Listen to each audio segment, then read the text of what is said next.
I don't often make an opening statement, but today I need to make an opening statement. That it's come to our attention that Larry David is looking to do a little coaching, and we would just like to, I don't know who's the most, but we would welcome with open arms Larry David to come on out and shadow Coach Lubick and dip his toe in the coaching waters. I've consulted with Ty Burrell, obviously our lead kind of Hollywood / entertainment stalwart, and he's going to be in charge of laundry. Obviously, with the game connection, he'll be able to have unlimited game, keep uniforms clean, which is important. Neil Everett will be shadowing the head coach, and Peter Jacobson will be in charge of entertainment. But Larry, come on out. You're welcome to stay with me. You could probably afford something better, but come on out. Questions? About that or about practice?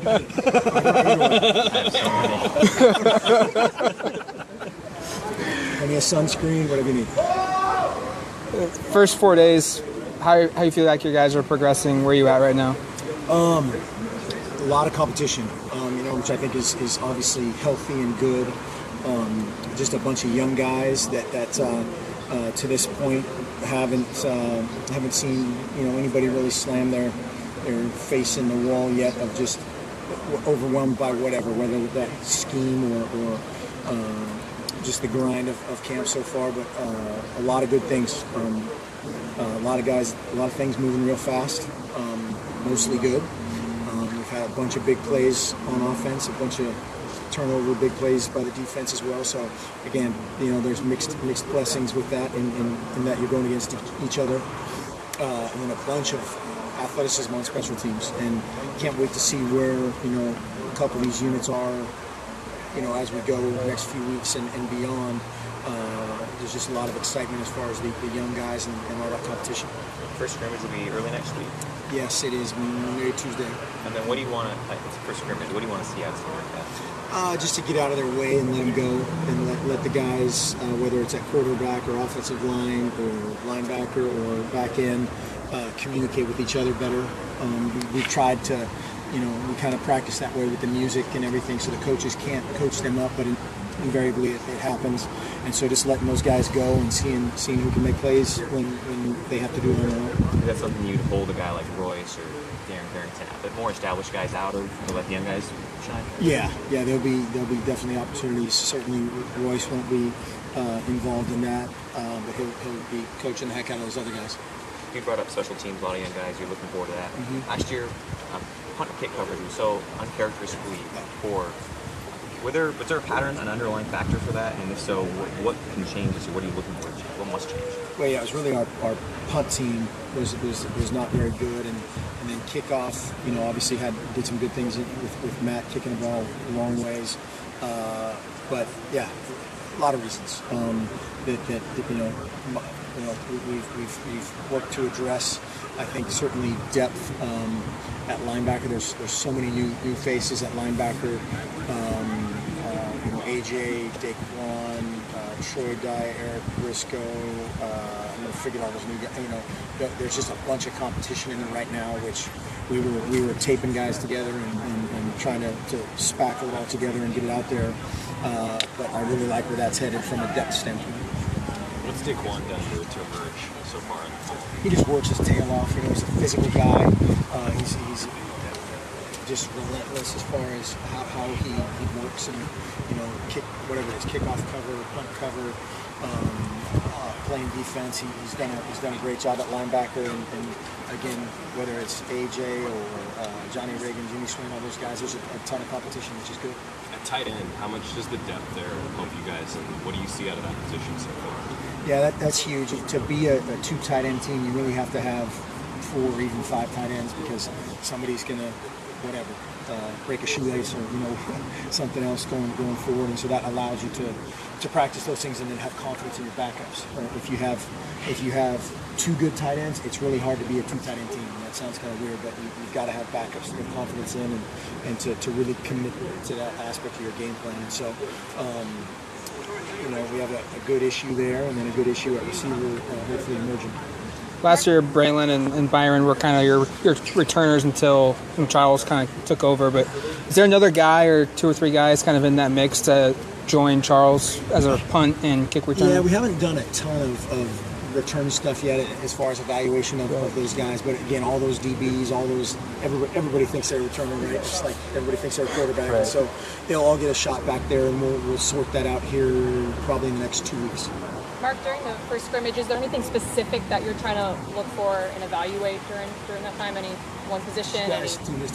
Oh, I'm sorry. I'm so no, that's sorry. all right. No, yeah, we just want to see guys play freely. You know, play by themselves, and without the coaches being out there. To Coach Great, what you know is we've got a bunch of young offensive linemen that are competing their tails off and doing a lot of great stuff. That group, very excited about. But you know, it's hard for him to not coach them up and you know, maybe communicate a line call that will never be able to happen in a game. And so getting those guys to do that on their own, have some success, have some failure, and learn from it. And Brady chose to, so he's coaching the outside of the defensive line and Ron's doing the inside. Was that because you guys decided that, you know, there's so much change going on at that kind of position line, you want to have 2 coaches focusing in? What kind of goes into how they divvied up who's working what on? I think it's just how it worked out teaching wise. You know, I think Brady wanted to be a more hands-on type of coordinator, which, you know, I think that it's varies around the country of how many guys are position coaches, or the phrase walk-around coordinator is used. And so I think that's just his nature of wanting to be a little bit more hands-on. But we do a bunch of stuff where they're together, or you know, they're fitting stuff with linebackers and ends, or corners and linebackers, and you know, just of those teaching kind of progressions as they do group work to teamwork. Coach, I assume you want to have like checkpoints as each week of fall camp goes by. What is it, like, kind of that one thing you wanted to see at the end of this week, and you think you're on pace to reaching that? Well, I like how we're working. We're making a ton of mistakes, which is fine at this stage, and how we're making them. I like, but just to continue to do that, you know, and that's staying healthy. That's hydrating, obviously, with the heat and how we're working. We got to stay healthy, and knock on wood, that will continue. John is a ton of energy. He seems like he's almost spry. I mean, he's in a great mood. Spry.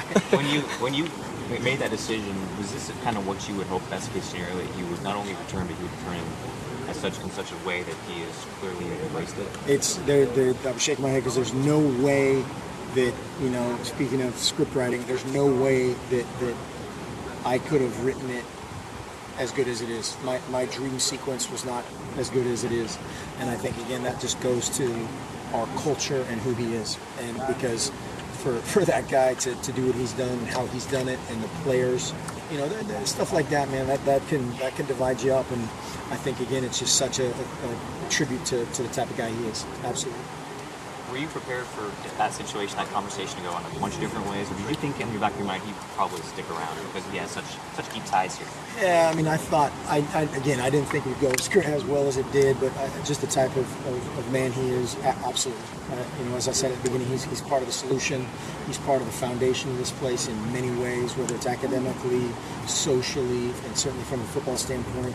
You know, he along with, whether it's Herb Yamanaka or Rich Brooks or Joe Shaffield, all the guys that have kind of laid the groundwork for this place, that in some way, shape, or form goes unnoticed amidst all the shiny stuff. It's the people. It's the people, and he's one of them. His old job was a big one. His new job is also, he could have 3 new starters there. Yeah. Tackling is something that just kind of pops up. I know it's spread and those kind of offenses doesn't help that, but how are you guys addressing tackling and hopefully getting better? And all that. Yep. Yeah. I mean, that's a long answer. It's a hard deal, but yeah, part of that is scheme, part of that is coaching, part of that is technical, and you know we've done a bunch of stuff as a team, just for special teams purposes, for terminology purposes, just being on the same page, and so we've kind of redone how we've installed just the concept of tackling, and then it just goes down to in space, and that's hard.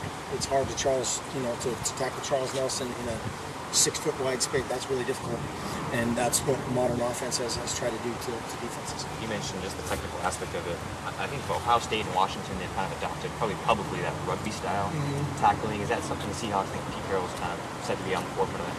Is that what you mean by technical, going to that style, or is just I don't know? Both. I mean, yes, we've done elements of that for a long time, as far as getting the head out of the tackle and all those things. What I was alluding to is just kind of logistically how we've done it. Just put it a much different emphasis on it. Hopefully, better emphasis, bigger emphasis on it up front in terms of teaching everybody to tackle. With almost half your class here in the spring, does that maybe fast forward things the first few days here in terms of familiarity and the way you guys can? Definitely. And I almost think that sometimes, I was talking to some of the coaches the other day, almost to a fault. You know, we want to push these guys and you know, just push them to the hilt, but also we need to still install things. And some of the guys that weren't here, Sam Patasi, a couple of the guys, they've done a nice job just blending in, and you wouldn't necessarily go, wow, that guy was, you know, totally out of place in terms of what they've been doing. And then by the same token, the redshirt freshman offensive linemen, some of those other guys that were here look really good at this point. So, yeah, it's a mixed blessing, but I think the guys that were here have taken advantage of it. Mark, switching gears to quarterback real quick. How was experience kind of shaping the battle so far? I mean, between Joe and Travis. I mean, Travis beat That's the thing that will play out in the next week and a half or so, week and a half, I think. What exactly that means. You know, their levels of experience are so different. Us getting to know them, how they think, what they do, is a big part of it too, and that's probably just as big as their experience sometimes. Just putting them in their best types of situations, types of plays. They made more plays yesterday, made a few more plays today, had a lot of defense in today that caught a couple of them off guard at times, but we're headed the right direction. Mark, how's your secondary looking so far? A lot of experience, a lot of candidates. You're older. A lot of times you want to prove, not just gain a year. Because if you have a solid secondary, you probably do a lot of better things up front. How's it look?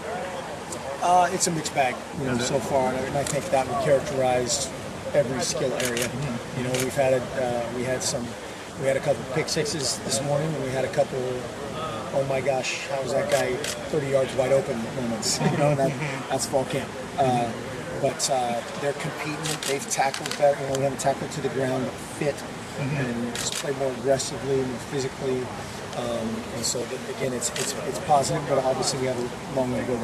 John Neal said, we're put in a situation where we had to play guys maybe before we should have played them.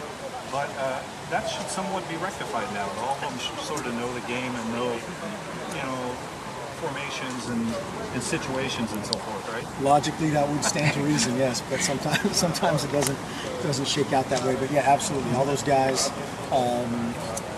Arion Springs has made a bunch more plays this fall. Ugo's done some good things, but Jawan Williams, some guys that were in and out. But yes, absolutely, we need and want and hope that those guys are much improved. Tyree's sort of a rock back there because it's so flexible, right? Iraq, like country? Iraq? A rock. Tyree's been really good this fall as well.